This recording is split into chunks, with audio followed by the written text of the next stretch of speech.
On this episode of China Uncensored, China's state-approved baby names.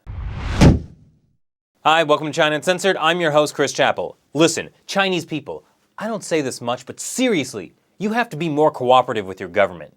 How can China become stable and prosperous if at every turn of the road you block progress by insisting on selfish demands, like naming your own children?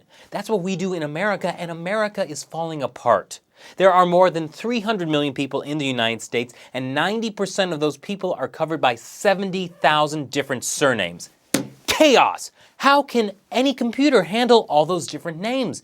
It must be a nightmare to go to an airport or a Times Square security checkpoint and wait for hours in line as computers struggle to read all those different last names on your identification papers. I mean, Jackson? Is that a first name or a last name? My head hurts.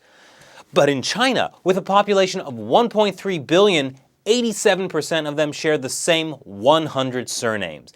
That's like 1.1 billion people, 95 million Wangs, 93 million Lis, 90 million Zhangs. That's so simple. If I were a teacher, I might only have to learn one name. It's those other 15% that are the problem. Everyone in China has to carry identification cards. China's Public Security Bureau, tasked with the difficult job of making sure 1.3 billion people don't get any ideas, has been replacing old handwritten ones with state-of-the-art ID cards complete with microchips and color that can be read by computing devices called computers. Computer? I hardly know her. Problem is, there are about 55,000 Chinese characters, but according to a 2006 report, the Security Bureau's computers can only read just over 32,000. So what happens if you're one of those people with a rare character for a name? You don't get an ID card. No ID card means no access to healthcare, schools, travel, jobs, marriage certificates, death certificates. We don't want people to stand out from everyone else, do we? Don't worry, there's a very simple solution. Just change your name to something simpler.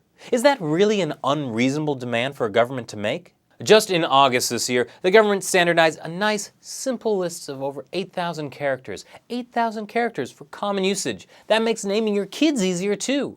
Just select from whatever pre-approved characters the government wants you to use. It's that or become a social pariah. So even though, according to Article 99 of China's General Principles of Civil Law, citizens are guaranteed the right to a name of their choice, this is a great way around that pesky law. Using obscure names to be unique only inconveniences everyone. The computers can't recognize them, people can't read them. Let's all do our part to help government bureaucrats more efficiently manage us. And really, isn't that the Chinese dream? Thanks for watching this episode of China Uncensored. Be sure to check out the Facebook and Twitter page for more. Once again, I'm Chris Chappell. See you next time.